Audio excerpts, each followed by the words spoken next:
Vamos a esperar a lo que va a pasar este 17 de diciembre, que finalmente vamos a tener elecciones. Nosotros les vamos, o sea, en realidad plebiscito, nosotros les vamos a estar acompañando desde muy tempranito y por supuesto ya aparecen las banderas, ya aparecen las figuras políticas también a dar su posición con respecto a este nuevo borrador que esperemos pronto también llegue a la ciudadanía. Quien ha estado monitoreando esto desde siempre con nosotros en Matinal Nuestra Casa es nuestra cientista política Lesley Briceño, que está toda obviamente conectada con esta realidad porque, claro, si bien las encuestas todavía están arrojando por lo menos un 50% en contra de esta nueva Carta Magna o propuesta de Carta Magna, aparecen los políticos también dando sus capitales políticos precisamente a favor o en contra. Efectivamente, ha sido un proceso bien interesante porque si bien varios tal vez teníamos la esperanza que no se extendiera mucho más, pareciera ser de que eso no va a ser la realidad y ya muchos hablan de qué es lo que va a pasar con un posible tercer proceso constitucional, qué es lo que dice la ley, qué es lo que está establecido. Entonces, la verdad, ahí hay todavía muchas cosas que revisar. Hoy día, por ejemplo, en la mañana yo escuchaba a la ministra del Interior, Carolina Toá, en una entrevista que realizó en un programa de noticias y le comentaba un poco cómo va a ser el proceso por parte del gobierno. Sin embargo, ella dice, muy sutilmente dice, bueno, para mí la opinión del expresidente Ricardo Lagos es muy importante, sin decir finalmente que va a votar a favor o en contra, pero se da a entender de que si Ricardo Lagos manifestó su posición en contra, ella también lo va a seguir. Entonces también, claro, empiezan como una especie de ajedrez político para ver dónde colocar mis apoyos, para ver cuál es el rédito electoral que voy a tener, no ahora para el 17 de diciembre, sino pensando en las elecciones municipales y de gobernador del próximo año. Sí, de todas maneras, y no extraña, pienso, ¿no?, la opinión o ya la postura derechamente del expresidente Ricardo Lagos y en general del oficialismo en esta pasada, sobre todo si recogemos las declaraciones del consejero constituyente republicano, Luis Silva, del día, hace poquito, ¿no?, hace un par de semanas atrás nada más, terminando el mes de octubre, que dijo, efectivamente, esta es una propuesta constitucional más cómoda para la derecha. Y pongo entre comillas porque lo cito textual. Él señaló que esta es una propuesta mucho más cómoda para la derecha en nuestro país, lo que le generó también problemas con Chile Vamos, ¿cierto? Que están tratando un poquitito de suavizar, pasar por el sedazo esa percepción de que es una constitución de derecha. Preguntarte por eso, Lesley. Sí, efectivamente, yo creo que no es una sorpresa que los partidos oficialistas y figuras claves, no solamente del oficialismo, sino que también de la centroizquierda, hayan manifestado su opción en contra. Porque incluso desde que inició este proceso, de que salieron los resultados electorales en el mes de mayo, con un porcentaje importante de miembros del Consejo que eran del Partido Republicano y de derecha, ya se sospechaba cuál iba a ser la reacción de los otros del sector oficialista. Por lo tanto, en realidad no están, por mucho que hayan dicho en ese momento, no, hay que ver qué es lo que resulta, la necesidad del consenso, el documento del comité de expertos, se tiene que respetar, etcétera. Por mucho que hemos tenido ciertos elementos y cierta parte del discurso más en consenso, había una postura que uno podría sospechar que iba a ir hacia el en contra. Y claramente que las palabras de Luis Silva no ayudan a esta búsqueda de unión o búsqueda de consenso. Ya lo señaló el presidente Gabriel Boric y lo han señalado diferentes, no solo autoridades, sino que personajes importantes de la centroizquierda que se debió de haber buscado un tono más conciliador, especialmente con la experiencia que teníamos del proceso de la Convención Constitucional, que buscó también o generó un atrincheramiento hacia ciertas ideas y que no representaban un sector político. Entonces, teniendo esa experiencia, uno habría pensado que dentro del Consejo hubiera habido, o no solamente dentro del Consejo, sino que también dentro de la discusión política, se hubiera buscado una propuesta más consensuada. Bueno, se nota también el tono con el que toma el gobierno esta propuesta constitucional versus cómo fue la primera, aunque dijeron que iban a poner la misma campaña publicitaria, igual y que se iban a imprimir los textos y que se iba a difundir. Pero se nota. Pero se nota, Se claro. nota, se nota. Y en cuanto a las encuestas, te quiero preguntar, porque durante un tiempo a esta parte las encuestas, yo creo que las últimas le han ido apuntando un poquito al pulso ciudadano, a diferencia de lo que pasaba, incluso pasó para las presidenciales, básicamente, que quedaron como bien en cuestionamiento las encuestas. Y la última cadena, por ejemplo, arroja que este proceso constitucional tiene un 35% que votaría a favor. Es un punto más que la encuesta anterior, 50%, un punto menos en contra, que votaría precisamente en contra. Un 15% aún no sabe o no responde. Ahí hay un número también que ha ido achicando las personas que no lo tienen claro. Y además también de todo este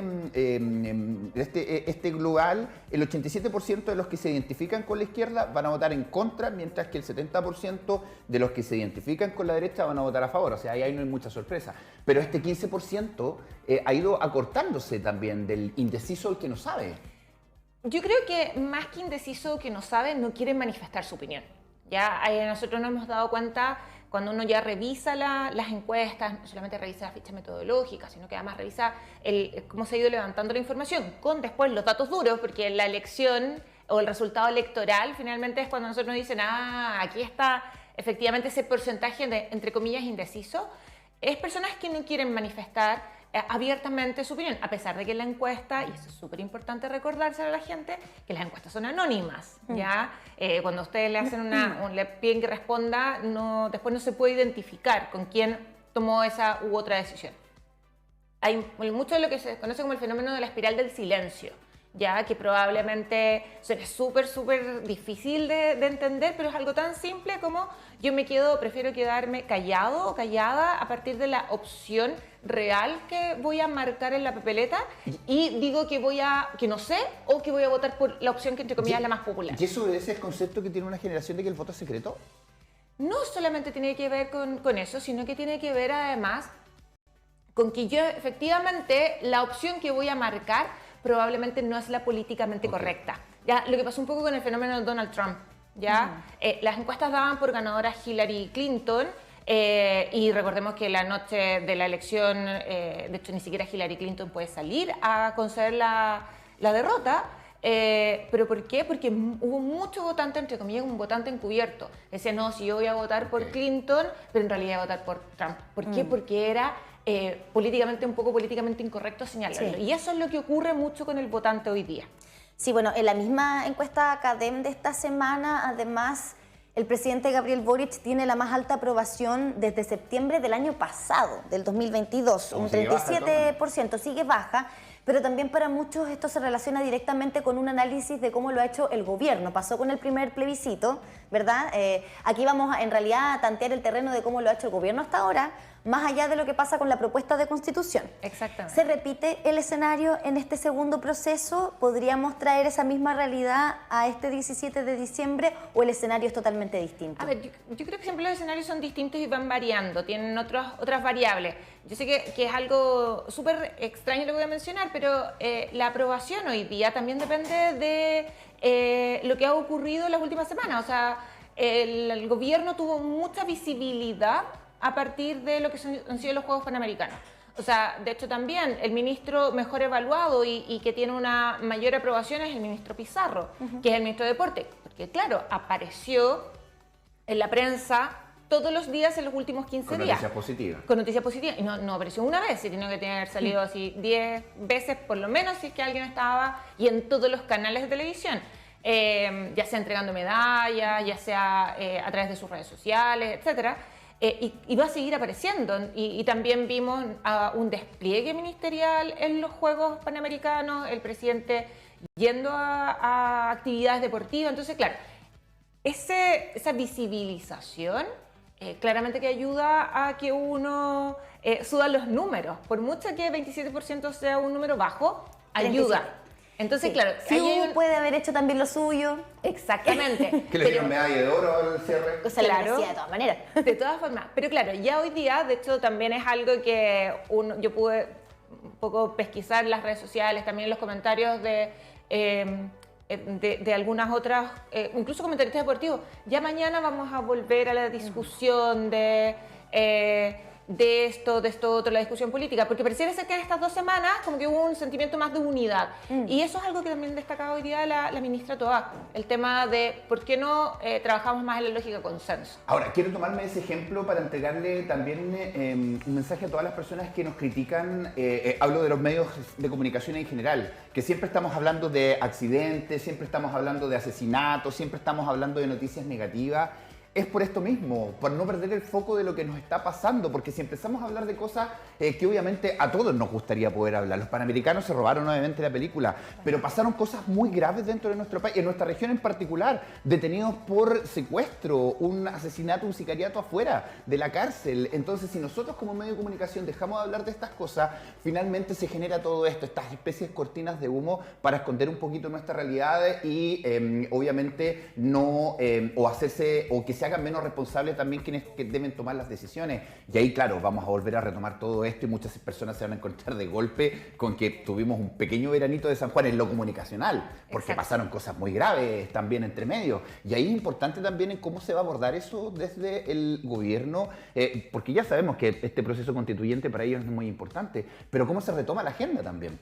O sea, hay una agenda que uno espera, a pesar de que pareciera ser que, o no tenemos la certeza, esperamos que la agenda de seguridad o la agenda asociada a la discusión política propiamente tal, ya sea en Congreso, las discusiones que se puedan tener dentro de los partidos políticos, no se haya disminuido durante estas 2 semanas de Juegos Panamericanos. Pero sin embargo, o sea, recordemos que el presidente acababa de llegar de una gira china, también fue a Estados Unidos entre medio. Ayer uno lo veía, o una imagen es que estaba todavía hablando con el presidente Biden y de repente, es verdad que ya llegó. O sea, hubo también una agenda que efectivamente buscaba generar estos resultados políticos que esperamos. Sin embargo, claro, hay agendas que retomar, especialmente el tema de la seguridad. Hay una agenda que en general uno debería de esperar que fuese la prioritaria del gobierno.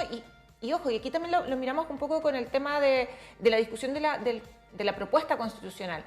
Lo conversamos hace mucho tiempo acá mismo, cuando partió un poco el proceso, de que cuál había sido, o por qué quizás una de las explicaciones del éxito de Republicanos, que tenía que ver con cómo se había cooptado el discurso de la candidatura de los miembros al Consejo asociado a seguridad, narcotráfico, de lo que es la agenda un poco más bien a corto plazo, que sí tiene una implicancia a largo plazo obviamente, pero hoy día la discusión de la Constitución no me va a solucionar el problema del empleo, no me va a solucionar rápidamente el tema de la seguridad. No, porque no tiene que ver con eso.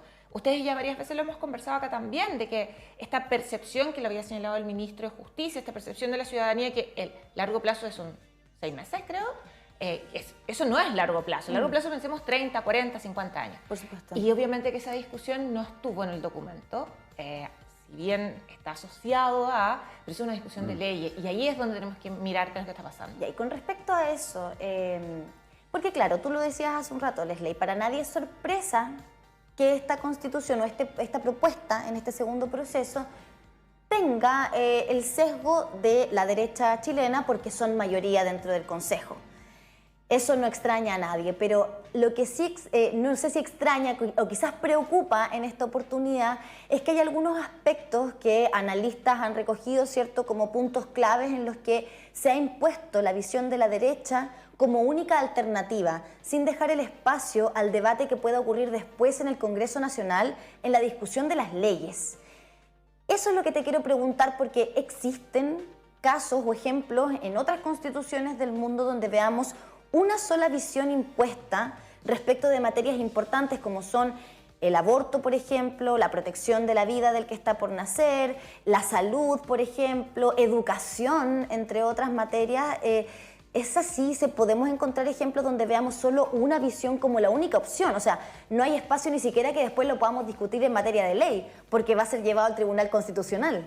Claro, a ver, yo creo que hay que recordar varias cosas. Primero, procesos como el que nosotros estamos teniendo actualmente han sido poco, no hay probablemente ningún símil a nivel internacional. Por eso que fue tan noticia el primero. Exacto. También otra de las cosas que nos encontramos con el texto, ojo, que es en este sentido muy similar al texto anterior, que son constituciones maximalistas. ¿Qué quiere decir eso? Que todo se transforma en un tema constitucional.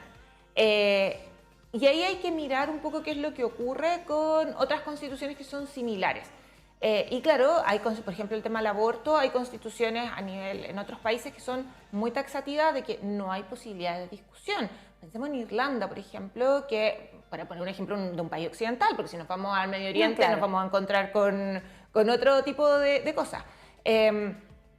Irlanda es un país tremendamente, con una tradición católica muy importante y que tiene una legislación quizás una de las más radicales a nivel internacional del tema del aborto. Y claro, ahí no existe mucha discusión, salvo una discusión que se dio hace ya varios años atrás de que hay un tribunal que toma la decisión si efectivamente está en riesgo la vida de la madre o está en riesgo la vida o de que ese feto es inviable. Y ahí nosotros nos encontramos con una situación distinta. Sin embargo, pensemos en una constitución minimalista como la norteamericana, que es muy cortita y que tenía desde el año 73 en adelante tenía una norma que había interpretada para lo que era el aborto. Se derogó hace un par de años atrás y se estableció de que no es un tema de nivel federal, sino que es una prerrogativa de cada estado. Y aquí solamente colocando un ejemplo de una constitución minimalista donde ocurre una reinterpretación del texto, pero también puede ocurrir una reinterpretación del texto en constituciones maximalistas. ¿De qué va a depender? De la composición finalmente del Tribunal Constitucional. Y ahí hay una discusión interesante. Bueno, hemos visto en la política mundial esta polarización entre izquierda extrema, derecha extrema. O sea, para no poner a lo mejor partidos políticos entre lo frío y lo caliente, y lo tibio hoy día está quedando un poquito de lado. Trayendo eso a nuestro país, nos estamos perdiendo oportunidades. El ciudadano de a pie se está perdiendo oportunidades porque los políticos están llevando sus posturas, sus extremos, finalmente, sin el ánimo de pensar finalmente en el ciudadano de a pie. Nos hemos perdido o nos vamos a perder oportunidades como esta precisamente por esa polarización política.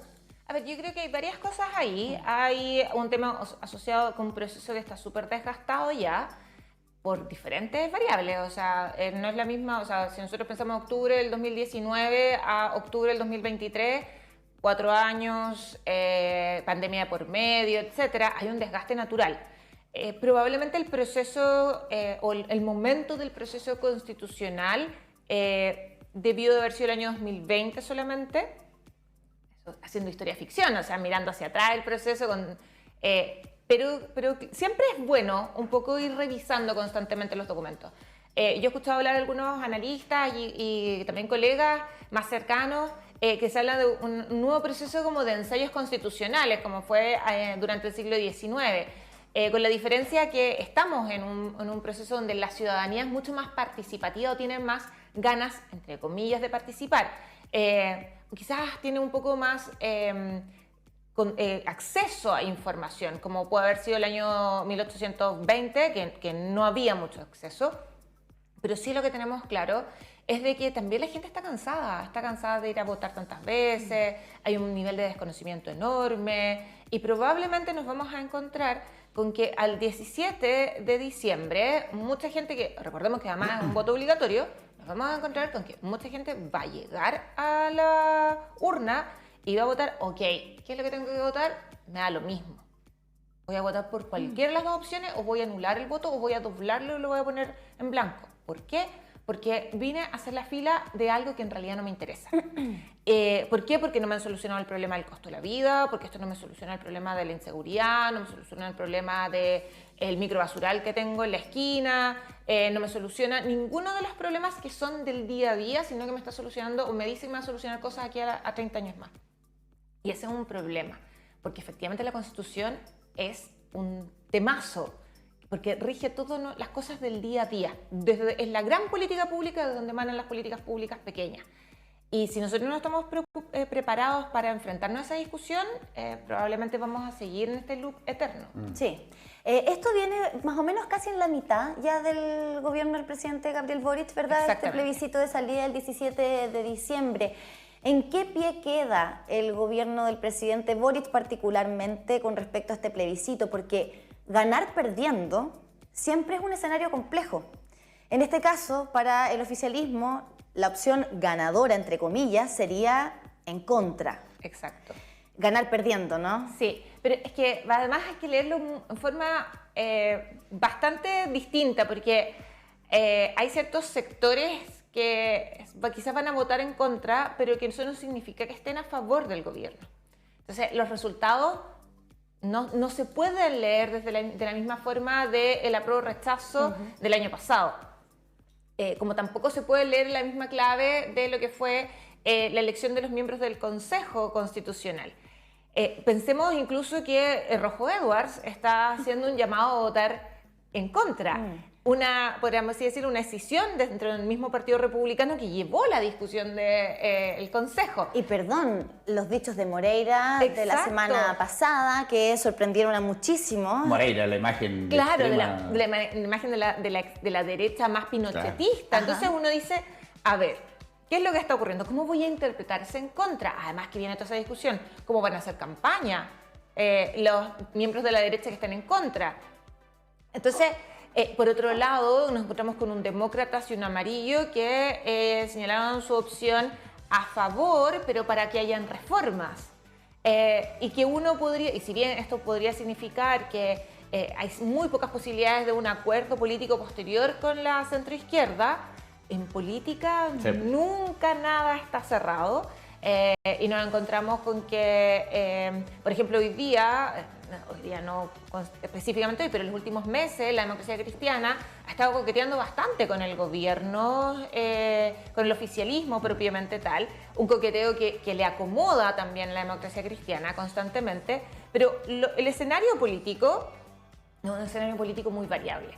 Entonces, claro, mirando un poco qué es lo que le ocurre al gobierno al día 18 de diciembre, probablemente los resultados va a tener que tratar de, por un lado, interpretarlos adecuadamente y segundo, tratar de capitalizar cualquier posibilidad de apoyo que pueda obtener para no solamente mejorar los números. Hace un poco de tiempo, un minuto atrás, hablábamos sobre el tema del aumento de la popularidad del presidente, sino además pensando que se nos vienen elecciones el próximo año.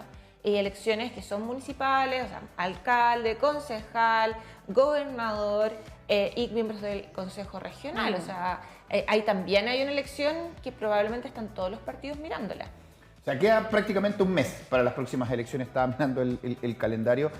Por lo menos 29, 30 días para estas elecciones del 17 de diciembre. Vamos a ver también cómo se aborda esta campaña comunicacional que es tan importante, porque la idea es que la ciudadanía se informe, más allá de lo que digan los políticos o obviamente los parlamentarios, en fin. Vamos a ver cómo se va a afrontar aquello, cómo se van a distribuir también estos ejemplares, cómo se va a distribuir la información. Nosotros, por supuesto, vamos a estar aquí también entregándote ese dato y, por supuesto, el 17 de diciembre ahí conectados desde tempranitos. En biobiochile.cl van a encontrar una nota que los lleva directamente a este nuevo proyecto al que le acomoda leer así en formato digital. Habemos otros que estamos esperando todavía poder leerlo así ya en papel, sí, pero bueno, está para que usted lo lea. También, que yo estoy seguro que va a estar con nosotros durante estos 30 días que quedan más o menos para esta próxima elección. Gracias. Yo feliz. Recordar solamente que mañana se entrega el borrador oficial, o sea, el documento oficial al presidente, y ahí hay un discurso. Interesante va a ser escuchar al presidente lo que diga. Entonces seguramente nos vamos a estar viendo una vez más, Leslie, para poder analizar ese discurso. Muchas gracias a ustedes, nos vemos. Son las 8 de la mañana con 49 minutos, seguimos avanzando.